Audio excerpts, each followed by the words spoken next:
할렐루야. 네, 오늘 착금 사역자 헌신예배 오신 여러분들 주 이름으로 환영합니다. 오늘 우리에게 가르치게 하소서라는 제목으로 함께 말씀을 나누고자 합니다. 오늘은 착금 사역자 헌신예배입니다. 보통 우리가 헌신예배를 드린다고 할 때 대상이 되는 사람들에게 다시 한번 또 격려하고 응원하고 그에게 주어진 그 사명을 되새기는 그런 예배로서 저희가 헌신예배를 드립니다. 특별히 착군 사역자들은 기본적으로 교사 역할을 감당하는데요. 이건 단지 우리 교회 학교에 부서를 맡고 있는 선생님들만이 아니라 모든 셀리들 그리고 부모들도 함께 맡고 있는 역할이기에 사실 이것은 우리 모든 기존 세대들, 저를 포함한 모든 세대들이 다음 세대를 향해서 다시 한번 헌신하고 또 마음을 품어야 될 내용이라고 그렇게 믿습니다. 오늘 말씀은 삼손의 출생과 관련된 이야기입니다. 여러분, 이스라엘 역사 속에서 가장 특별한 원초적이고 강력한 은사와 능력을 가졌던 인물을 뽑으라면 삼손을 뽑습니다. 이 삼손이 어마어마한 이 괴력을 발휘하죠. 어떤 누구도 들 수 없을 것 같은 거대한 성문 전체를 들고서 산에 올려버리는 사람, 나귀턱뼈 하나로 1000명을 죽이는 사람, 기둥을 붙잡고서 신전 전체를 무너뜨린 사람. 이런 삼손의 이야기가 이제 이 사사 시대를 끝내고 왕정 시대로 전환되는 그 시대의 전환 속에 있어요.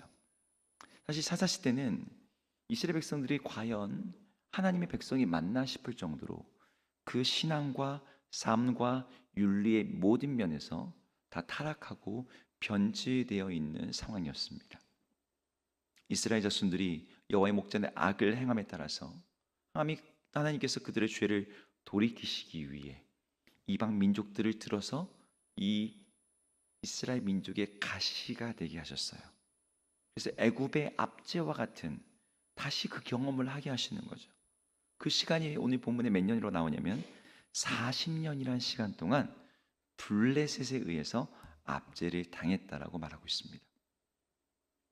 블레셋이라는 민족은 지금 우리가 잘 알고 있는 단어 팔레스타인의 원래 명칭입니다. 해양 전투 민족으로 그 어느 세계의 민족보다 일찍 철기로 무장되어 있어서 주변에 있는 나라들을 침략하고 약탈하는 것으로 살아가던 민족이에요. 그래서 블레셋은 중동의 바이킹이라고 불렸습니다. 블레셋이 어느 정도로 약탈을 했냐면 그 이집트의 파라오가 다스리는 그 거대한 아주 강한 나라들도 틈만 보이면 들어가서 약탈하고, 두로 같은 그런 아주 강한 도시 국가들도 틈만 나면 들어가서 약탈했습니다. 그러니 하물며 이 블레셋 바로 옆에 붙어 있는 죄로 연약해질 대로 연약해진 이스라엘 백성들, 그들 입장에서 거의 꿀단지 같은 거죠. 필요할 때마다 약탈하고. 이런 시대에 소라 땅에 단지파 가족 중에 마노아라고 하는 이름을 가진 사람이 있었습니다.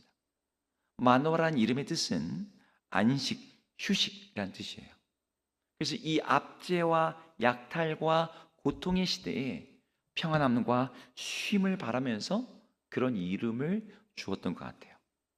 근데 여러분, 시대가 압제와 고통의 시대인데 개인이 평안함과 쉼을 누리기는 어렵지요. 이 시대의 아픔 속에 마노아의 가정에는 그 가정 특유의 더 깊은 고통이 하나 있었는데, 이 고통은 성경에서 자주 반복적으로 등장하는 고통입니다. 우리 2절을 한번 같이 읽어보겠습니다. 읽습니다. 시작. 소라 땅의 단지파의 가족 중에 마노아라 이름하는 자가 있더라. 그의 아내가 임신하지 못함으로 출산하지 못하더니. 네, 임신하지 못하고 출산하지 못하는 가정. 자녀가 없기에 기쁨도 웃음도 없고 소망을 가질 수도 없고 미래가 없는, 그래서 땅을 갈고 곡식을 거두지만 그저 하루하루 살아가는, 그렇게 늙어가는 부부가 이 마노아의 가정이었어요. 여러분, 사사시대는 기본적으로 불임의 시대이기도 했습니다. 사사시대의 또 다른 인물이었던 한나도 사무엘을 낳기 전까지는 이 불임으로 인한 슬픔과 고통으로 인해서 아픔을 겪었어요. 지금 우리나라의 출산율이 0.7%랍니다. 옆에 있는 나라가 1.2%인데 지금 국가 소멸을 걱정하고 있는데 0.7%인 우리나라는 진짜 이제 국가 소멸로 갈 거로 예측이 되죠. 왜 우리나라가 이렇게 자녀를 안 낳을까?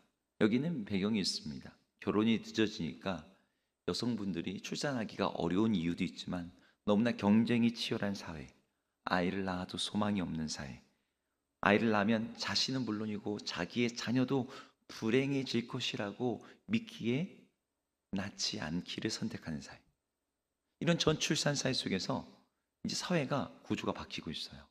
어린이집이 점점 문을 닫고 학원들이, 교육 사업들이, 그리고 우리 착금 사역자들이 사역하는 바로 그 사역, 교회 학교의 아이들도 점점 줄어듭니다.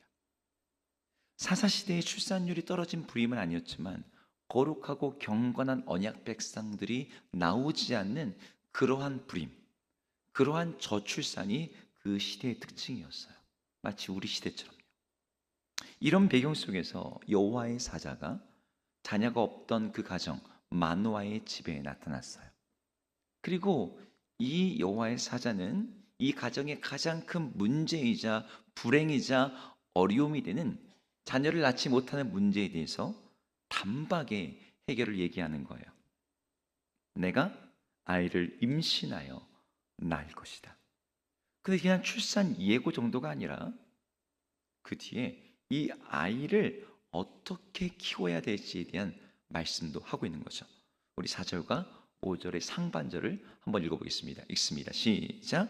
그러므로 너는 상과 포도주와 독주를 마시지 말며 어떤 부정한 것도 먹지 말지니라. 보라, 네가 임신하여 아들을 낳으리니 그의 머리 위에 삭도를 대지 말라. 네, 아니 아들을 낳을 것이라고 예고를 하는 건 좋은데 그 아이를 키울 때 포도주와 독주를 마시지 말라. 이건 이 아이를 태울 때로 그렇지만 임신한 엄마부터가 그 일을 하라는 거예요.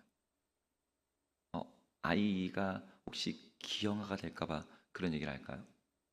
부정한 것을 먹지 말라. 그리고 태어난 아이에 대해서 머리에 삭도를 대지 말라. 왜 이렇게 해야 될까요?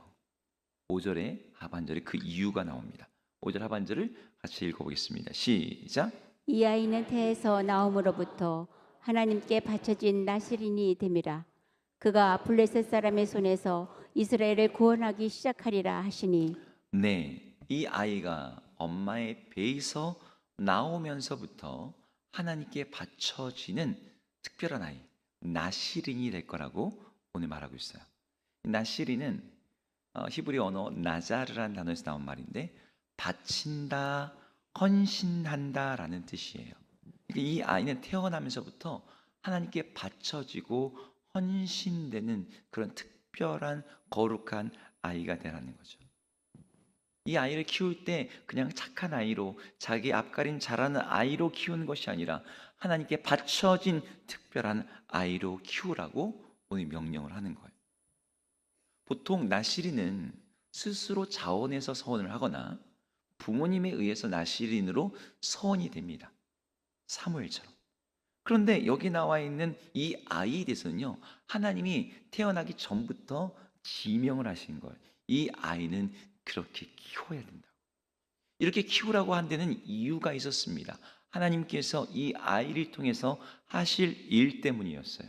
이 아이를 통해서 블레셋 사람의 손에서부터 이스라엘을 구원하는 일을 하나님께서 시작하실 것이다 라고 말씀하셨던 겁니다. 저는 우리 주사랑교회에서 태어난 아이들이, 우리 주사랑교회에서 자라나는 다음 세대가 이렇게 쓰임받기를 소망하고 축복합니다. 우리 자녀들이 이렇게 되면 얼마나 좋을까요? 그리고 이 모든 말이 전해준 어떤 한 사람이, 하나님의 사자라고 나중에 쓰이는 이 사람이 사라져 버렸어요. 이 모든 얘기를 누가 들었냐면 마노아가 듣지 않고 마노아의 아내가 들었습니다. 근데 자기가 정말 생각지도 않던 그런 얘기를 듣고 그 사람과의 대화를 하고 그 사람은 사라졌어요. 이 이야기가, 이 대화가 얼마나 비현실적으로 들렸을까요? 아니, 우리가 지금 십수년째 아이를 낳으려고 이렇게 수고를 했는데 못 낳았는데, 아이를 임신할 뿐만 아니라 아이를 낳는다고? 그 아이가 나시린으로 하나님께 바쳐진 존재가 되고, 그 아이가 이 민족을 구원하는 아이가 될 거라고? 너무너무 놀라운 이야기인 거죠. 마노아의 아내는 자기가 만난 사람이 날개 달린 천사는 아니었지만 이 사람이 보통 사람이 아님을 느낄 수가 있었어요. 그래서 남편에게 얘기를 합니다. 그 사람이 얼마나 특별한 사람이었는지 6절을 읽어보겠습니다. 읽을게요. 시작.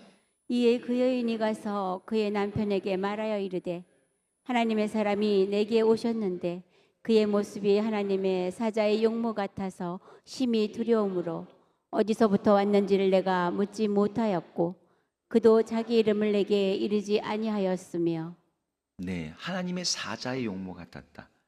그러니까 이 보통 사람에게는 없는 아우라와 비범함과 이런 게 느껴지는 거죠. 그러면서 이 마노아의 아내는 천사가 전해줬던 모든 말을 남편에게 전해주기 시작했습니다. 자, 그 내용을 다시 한번 7절에 나오는데 읽어보도록 하겠습니다. 읽습니다. 7절이요. 시작. 그가 내게 이르기를 보라 네가 임신하여 아들을 낳으리니 이제 포도주와 독주를 마시지 말며 어떤 부정한 것도 먹지 말라. 이 아이는 태에서부터 그가 죽는 날까지 하나님께 바쳐진 나시린이 됨이라 하더이다 하니라. 아멘. 여기서 지금 마노아의 아내가 뭐라고 얘기합니까? 그 하나님의 사람이 자기가 아들을 낳을 걸 예고하면서 뭐라고 했다는 거예요? 자기에게 독주와 포도주를 마시지 말고 부정한 것을 먹지 마라. 그러니까 엄마부터가 벌써 하나님 앞에서 구별된 존재로서 그 아이의 잉태와 출산 과정에서부터 이렇게 거룩하게 있으라는 거죠. 그런데 이 이야기를 들은 남편의 반응이 조금 이상해요. 뭐가 이상하냐면 8절을 한번 읽어볼게요. 오늘의 메인이 되는 구절입니다. 8절을 읽겠습니다. 시작. 마노아가 여호와께 기도하여 이르되 주여 구하옵나니 주께서 보내셨던 하나님의 사람을 우리에게 다시 오게 하사 우리가 그날 아이에게 어떻게 행할지를 우리에게 가르치게 하소서 하니. 아멘. 이 마노아가 이 기도하는 내용을 이 기도를 한 거예요. 근데 그 기도의 내용을 보면 하나님의 사람이 우리에게 다시 오게 해 주십시오가 핵심이 되는 간구의 내용입니다. 그리고 낳을 아이에게 우리가 어떻게 행할지를 우리에게 가르치게 하소서라고 기도합니다. 근데 제가 여기서 왜 이상하다라고 여러분에게 문제 제기를 하냐면 태어날 아이가 태어나면서부터 나시린이 될 것이라고 예고를 받았어요. 나시린은 어떻게 살아야 되는지 이미 율법에 다 나와 있습니다. 민수기 6장에 보면은 나시린은 포도에서 난 걸 먹으면 안 돼요. 그리고 시체를 만져서는 안 됩니다. 그리고 머리에 삭도를 대어서는 안 돼요. 그러니까 나시린이 될 것이다 이 말, 그리고 나시린을 갖다 잉태하는 엄마가 어떻게 해야 될지, 이 모든 것 안에 이 아이를 어떻게 키워야 될지에 대한 많은 내용들이 이미 담겨져 있어요. 그럼에도 불구하고 마노아는 다시 기도하면서 그 사람이 다시 오게 해달라고, 그리고 다시 한번 그 사람에게서 이 아이에게 어떻게 행할지를 우리가 가르칠 수 있도록 해달라고 말을 합니다. 어떻게 행할지를, 내가 이 아이에게 어떻게 할지 모르겠습니다 라고 말하는 것처럼 이 아이의 양육에 대해서, 티칭에 대해서 알려달라고 구하고 있는 거죠. 근데 이 구절을 다시 한번 보면요, 한번 8절을 다시 한번 보여주겠습니까? 8절 뒤에 문장이 조금 달라요. 우리에게 다시 오게 하사 우리가 그 낳을 아이에게 어떻게 행할지를 우리에게 가르치게 하소서. 이 말의 의미는 단지 아이에게 어떤 내용을 가르칠지 그 내용을 알려달라는 뜻이 아니에요. 무슨 뜻이에요? 저 아이가 어떻게 자라고 행동해야 될지 그들을 가르칠 수 있도록 우리가 가르칠 수 있는 자가 되게 해달라는, 우리로 가르치게 하소서, 우리가 진정한 양육자요, 진정한 선생이 될 수 있게 해달라고 지금 구하고 있는 거예요. 다시 말씀드릴게요. 뭘 가르쳐야 될지, 어떻게 가르치면 좋을지 그 내용과 방법이 아니라 이 아이가 정말로 참으로 구별된 나시린으로 바쳐진 헌신자로 세상을 구원하는 일에 참여하는 자로 세우는 일에 있어서 우리가 그 일을 감당할 수 있는 그런 양육자요, 그런 가르치는 일을 할 수 있는 사람이 될 수 있도록 우리에게 그 하나님의 사자를 보내달라는 거예요. 마노아는 어쩔 수 없이 사사시대의 사람이었어요. 아무리 도덕적으로 뛰어나고 영적으로 탁월해도 어떤 한 사람이 한 시대를 뛰어넘는 어떤 그 이상의 역량을 보여주기는 어렵습니다. 마노아가 하나님의 사자가 자기에게 왔다고 해도, 그리고 잉태된 아이가 특별한 기적으로 잉태됐다고 해도 그 아이를 내가 어떻게 이스라엘의 구원자로 키워낼 수가 있어요? 내게 그러한 꿈과 비전과 능력과 재능과 줄 수 있는 힘이 이 마노아의 아내에겐 없는 거죠. 자기에겐 그렇게 가르칠 수 있는 뭐가 없어요. 자기가 그 일을 감당하기 위해서는 뭔가 더 필요한 거죠. 여러분들, 우리의 다음 세대, 우리 주사랑 교회에 우리 사꾼 사역자들이 가르치는 우리 아이들이 하나님의 구원 역사에 동역하는 주의 나라의 백성이 될 거라고 여러분 믿으십니까? 여러분 믿으세요? 네, 여기까지는 대부분 아멘이 잘 나옵니다. 그런데 그 다음 질문입니다. 내가 그 아이들을 가르치니 그 아이들은 정말 그런 아이들이 될 거야. 내 가르침에 그러한 능력과 힘과 이런 게 있을 거야 라고 묻는다면 여러분 어떻습니까?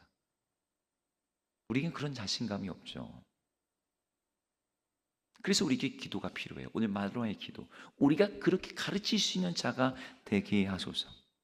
오늘 착군 사역자 헌신 예배에 서 있는 우리들이 교사로서만이 아니라 부모로서, 또 리더로서, 또 먼저 신앙을 가지고 있는 영적인 이끌미로서 우리가 섬기는 자녀와 다음 세대의 영적 아이들과 이제 신앙을 막 갖게 된 그런 영적인 어린아이 같은 우리 새로운 초신자들에게 정말 그 사람들을 하나님께 구별된 나시린으로, 헌신자로, 하나님 나라의 동역자로 세운 일에 쓰임받는 저희 모두가 되기를 축복합니다. 자, 그 일을 위해서 우리는 오늘 이 마노아의 기도 가운데 몇 가지 교훈을 받을 수가 있을 것 같아요. 그 중에 이 마노아의 기도의 핵심이 무엇이냐? 하나님의 사람을 나에게 다시 보내주십시오 였습니다. 이 별것도 없어 보이는 이 기도의 내용 가운데 많은 마노아의 마음이 담겨져 있어요. 하나님의 사람을 다시 보내달라는 여기에서 우리가 배울 수 있는 것은 이 마노아가 갖고 있는 이 겸손한 태도입니다. 마노아는 자기 아내를 통해서 하나님의 사람이 전해준 내용을 이미 다 들었습니다. 자기 자녀를 어떻게 키워야 될지, 그는 나시린이다, 그는 구원할 자가 될 것이다, 나시린으로는 키워야 되는 거죠. 그런데 내가 그 아이를 그렇게 키울 수 있다라고 하는 그런 마음이 마노아에게는 없어요. 내가 다 알고 있다고 생각하지 않아요. 그 태어날 아이를 키우는 방법에서 원칙과 내용을 내가 여전히 들어야 되고 나는 배워야 된다는 그런 겸손한 마음이 이 마노아에게 있는 거죠. 우리가 배우는 자들에게 겸손을 많이 강조합니다. 겸손한 마음이 없이 배울 수 없다라고 얘기하죠. 배울 게 없다고 생각하는 사람에게 아무리 좋은 강의와 가르침을 제공하더라도 그 사람들은 배우지를 못해요. 그런데 배우는 사람에게만 겸손이 필요한 게 아니라 가르치는 사람에게도 겸손이 필요합니다. 나는 저 사람이 배워야 될 걸 내가 다 알고 있다라고 생각하는 그러한 티칭의 오만은 배우는 사람들의 마음에 배움이 일어나게 만들지를 못합니다. 가르치는 자의 자기 과시밖에 안 돼요. 제가 다시 설명하면, 가르치는 자가 정말 겸손하면 배우는 자가 그 사람을 보면서 겸손을 배워요. 근데 가르치는 자가 오만하고 교만하면 배우는 사람도 똑같이 됩니다. 교만해지는 거죠. 교만한 사람은 배우지 못하거든요. 그런 점에서 배움은 오직 겸손한 속에서만 일어난다고 할 때 가르치는 자가 먼저 겸손해야 돼요. 나도 배워야 되고 나도 들어야 되고 나도 성장해야 된다는 그런 마음을 가진 그러한 이 사람들만이 진정 가르치는 자가 될 수 있는 거죠. 오늘 마노아가 바로 하나님께 다시 한번 듣겠다고 배우겠다라고 하는 이 겸손의 마음을 보여줍니다. 오늘 마노아의 기도에서 배울 수 있는 또 두 번째는 마노아가 명확한 이해를 추구했다는 거예요. 마노아가 왜 하나님의 사자를 다시 보내달라고 했을까요? 하나님의 인도하심을 한 번이면 됐지 그거로 끝나지 않고 반복적으로 구했던 것은 하나님의 뜻을 더욱더 분명하게 이해하고 확신하기 위해서였어요. 아내에게 들은 내용에는 마노아가 이해할 수 없는 맥락이 있었을 겁니다. 납득되지 않는 명령도 있었을 거예요. 아니 임산부가 영양가 있는 거 먹어야 되는데, 여러분 유대 이스라엘 문화에서는 물을 마실 때 포도주를 반드시 섞어야 돼요. 모든 물이 석회수거든요. 그래서 포도주를 10대 1로 물이 10이고 포도주가 1이죠. 그렇게 희석을 시켜서 물에 있는 그러한 그 석회질을 갖다가 산성으로 중화시켜 줘야 됩니다. 그냥 석회수를 그냥 마시면 몸에 안 좋아요. 임산부엔 더 안 좋겠죠. 그런데 그렇게 하지 말라는 거예요. 그리고 그렇게 태어날 아이가 나시린이 되는 것과 이 아이가 이스라엘의 구원자가 될 것이라는 이 둘이 어떻게 연결되는지도 이 마노아는 잘 이해가 되지 않았을 거예요. 그래서 뭐 하는 거예요? 마노아는 다시 하나님의 사람이 자기에게 와서 이 부분에 대해서 말씀해 주기를 구했던 거예요. 저희가 우리 다음 세대를 가르칠 때 우리가 종종 모르는 것들을 말하게 될 때가 있습니다. 여러분, 내가 이해하지 못하는 것을 내가 잘 가르치지 못할 것은 당연한 일이에요. 여러분, 어떤 분야의 대가를 만나면요, 어떤 내용을 아주 쉽게 가르칩니다. 그리고 쉽게 가르치는데 어렵지 않고 그 응용도 굉장히 창의적이에요.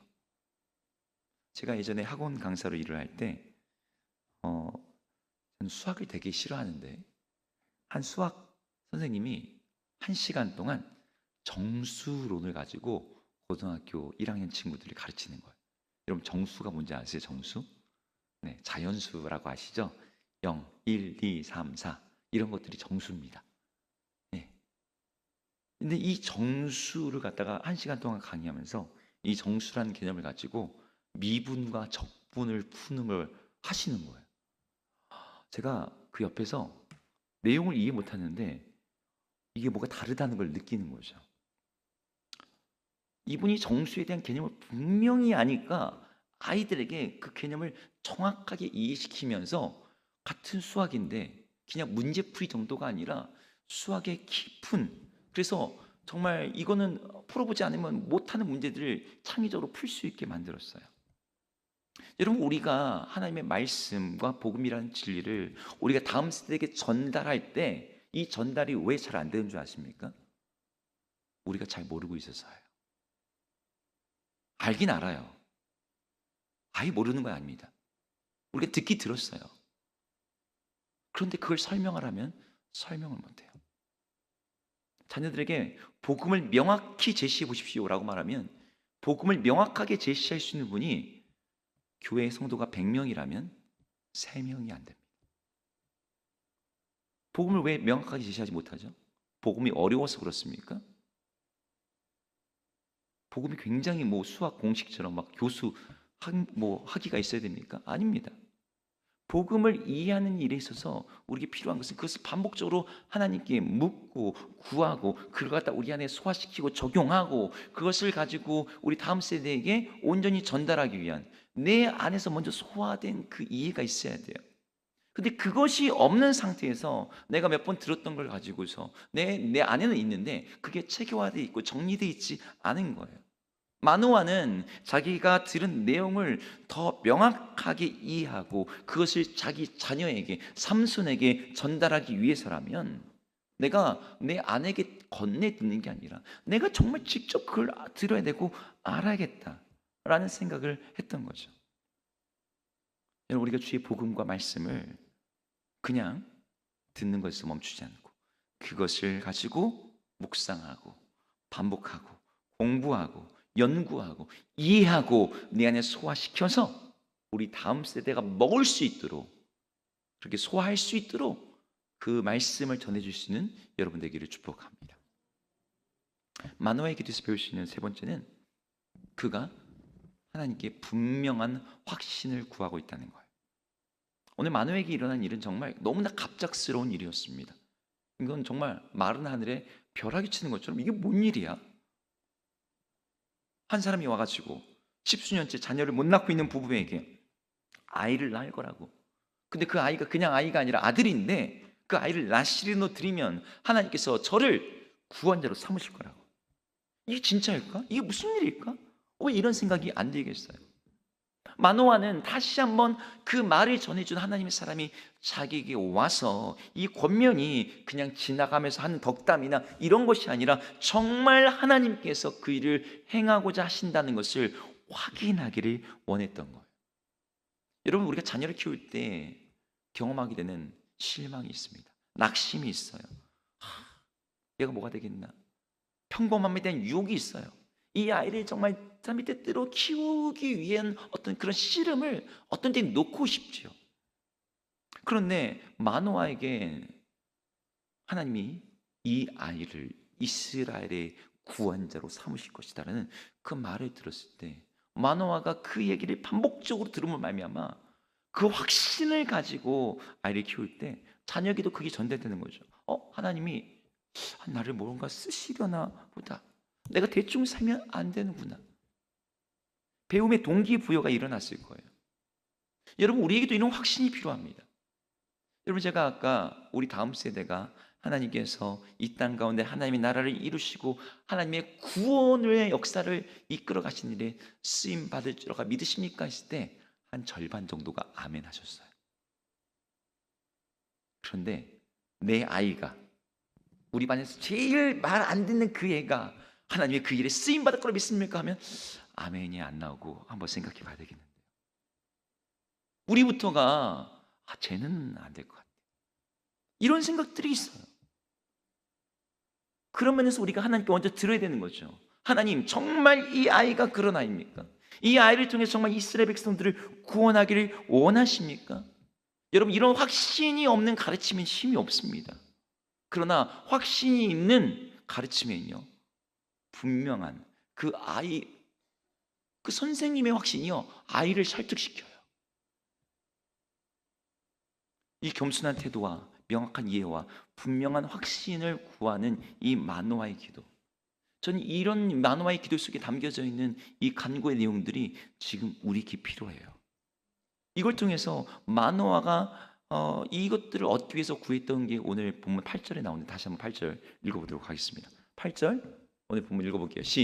8절이요.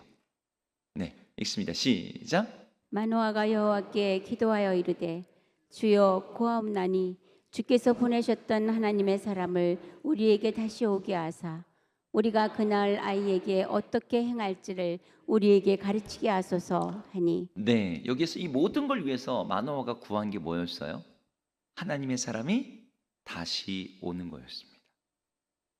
이게 마노아가 구하는 내용의 전부예요. 여러분, 우리에게도요, 이런 우리에게 확신을 주고 우리로 분명히 이해하게 하고 우리로 겸손히 듣고 배우게 만들어줄 그 누군가가 필요합니다. 그 누군가가 누굴까요?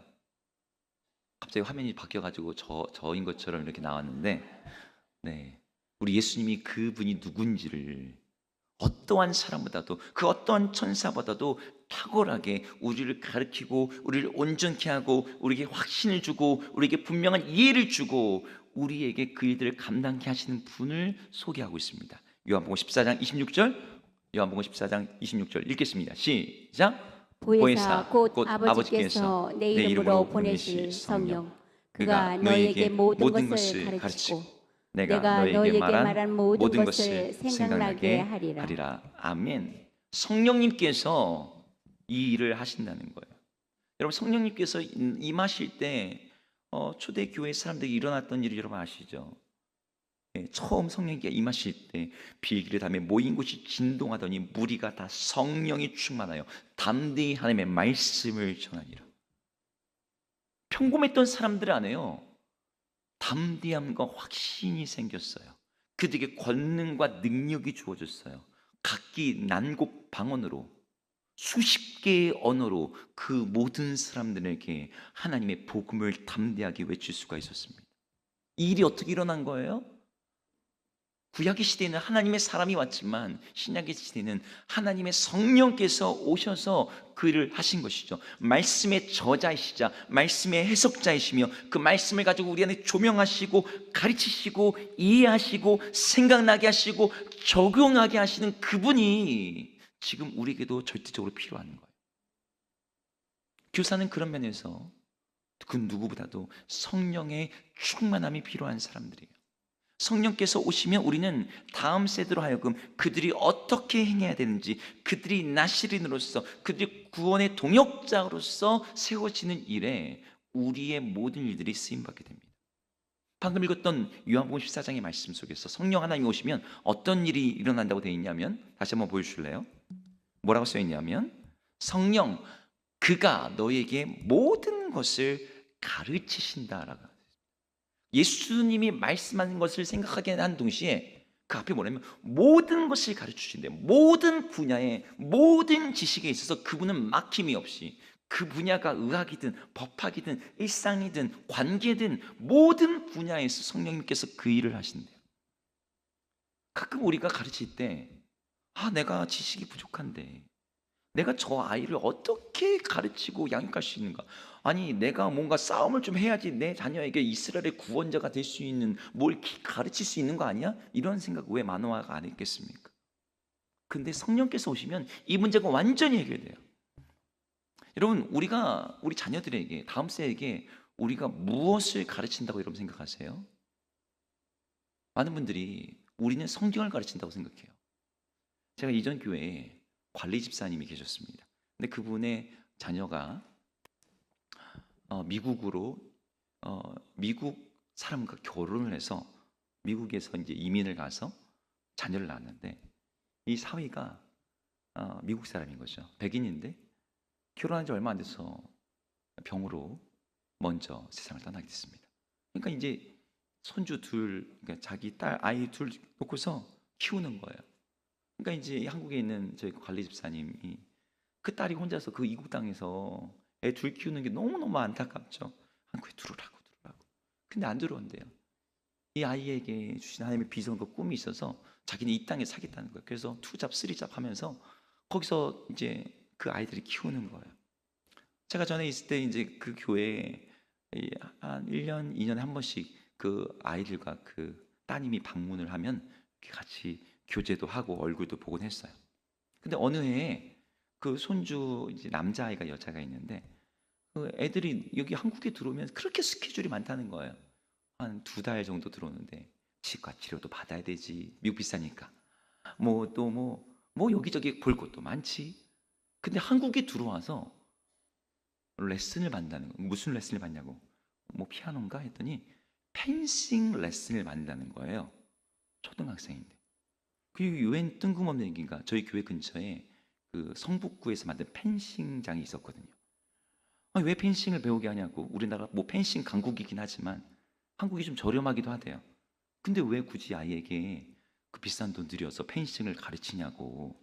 그랬더니 이 아이를 아이비리그 대학교에 보내고 싶은 거예요. 하버드가 펜싱 특기생을 우대한대. 그러면서 그 아이를 이제 펜싱을 시키는 거예요. 제가 처음 듣는데 좀 이상했어요. 아니 중세 시대도 아니고 올림픽에 나갈 것도 아닌데 왜 굳이 펜싱을 배우게 할까? 그리고 왜 그 학교들에서 아이비리그 학교들은 왜 펜싱 특기생들을 우대 점수를 주면서 그들을 갖다가 대학교에 할까? 펜싱을 배우면 뭐 사는데 무슨 도움이 된다고? 여러분 싸움 일어나면 갑자기 칼 들고 싸웁니까 요즘에? 칼 들고 싸울 일이 없잖아요. 근데 한번 생각해 보세요. 펜싱 레슨을 받으면 우리는 보통 펜싱을 배운다라고 생각합니다. 이게 보통 사람들의 상식이에요. 칼을 휘두르는 법, 보폭에 맞춰서 앞으로 나갔다가 후진했다가 뭐 이런 거 배운다고 생각해요.